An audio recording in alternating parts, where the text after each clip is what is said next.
Nicki Minaj woke up July 15th and chose violence on the timeline. Again. One tweet at a time, the super bass rapper detonated a feud that now has two fan armies circling like sharks, industry executives scrambling for burner phones, and Twitter's character limit begging for mercy. The target this time? EZA, streaming's current soul pop darling, and by extension, the entire Top Dog entertainment machine. The trigger? A cryptic silly goose tweet that Nicki read as a sly subtweet. Whether EZA meant shade or not, Nicki took it personally, and the fallout is loud enough to drown out Mercury retrograde's usual chaos. I'm Holly, and you're watching Hollywood Daily Reports.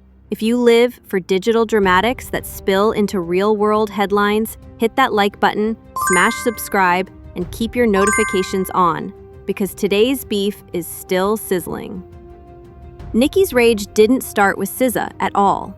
According to her first barrage of tweets, it began with Terrence "Punch" Henderson, president of Top Dog Entertainment, the label home to Kendrick Lamar, Doechii, and EZA herself. Nicki claims Punch has been bullying me on Twitter for no reason ever since she rejected his business proposition on more than one occasion.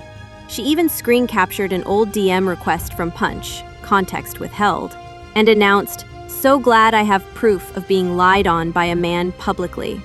Immediately, her followers, the Barbs, flooded Punch's mentions demanding receipts or apologies. Punch stayed silent, but EZA logged on with a zen-sounding warning. "Mercury retrograde, don't take the bait. LOL, silly goose." That's when the match hit gasoline.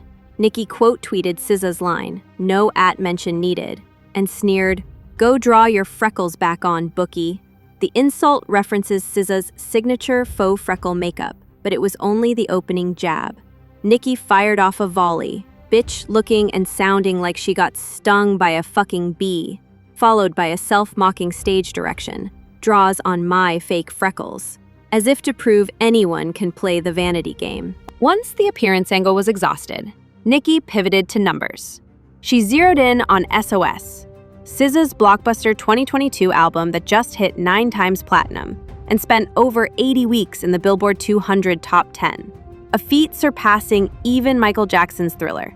Instead of applauding, Nicki called foul. Put out a whole new album as a deluxe to an already existing album that was out a year or two so the original album could break records. What in the insecure lack of morals and integrity? Her implication: EZA gamed the chart system by tacking extra songs onto SOS to extend its run. On paper, Billboard rules allow that move.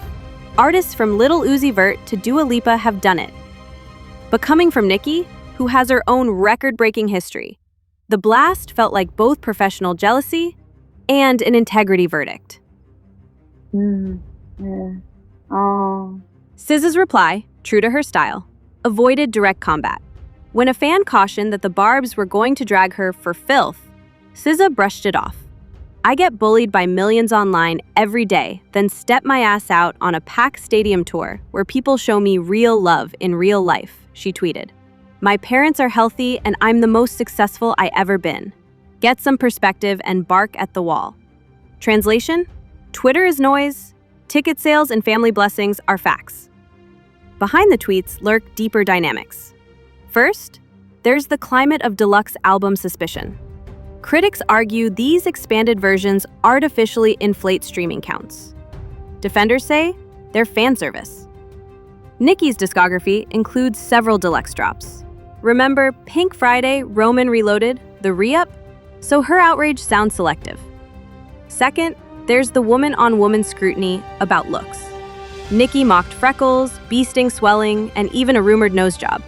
The irony wasn't lost on fans, who posted side-by-side photos captioned, "Pot meets surgical kettle."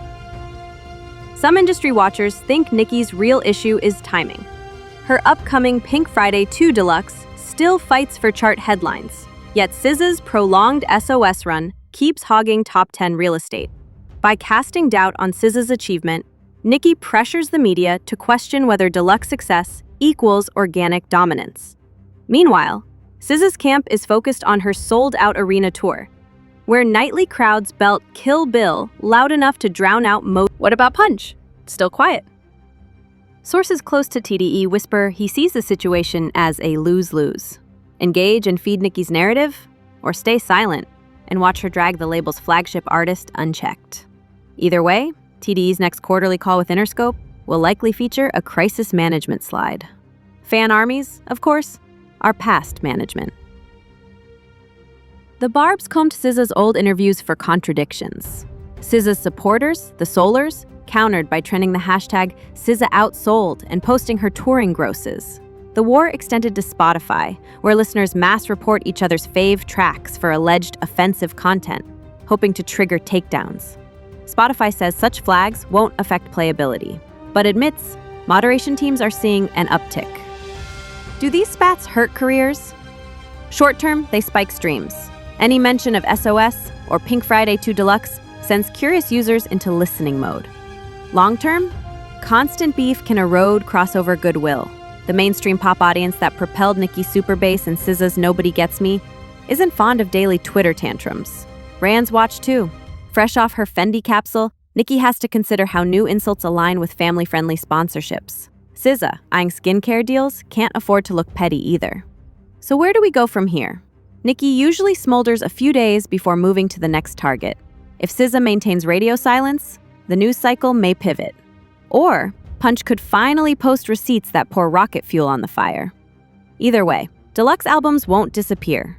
Freckles will still be drawn, and fan armies will keep screenshots forever. What do you think? Is Nicki exposing manipulative chart tactics or projecting her insecurities? Should SZA address her directly or let the arena decibels speak for her? Drop your opinions, keep it respectful, and remember that social media beef tastes spicy, but sometimes leaves heartburn. Like, subscribe, and ring the bell, because the next digital explosion, whether it's Chartgate 2.0 or a surprise reconciliation duet, could detonate before your next scroll on Hollywood Daily Reports.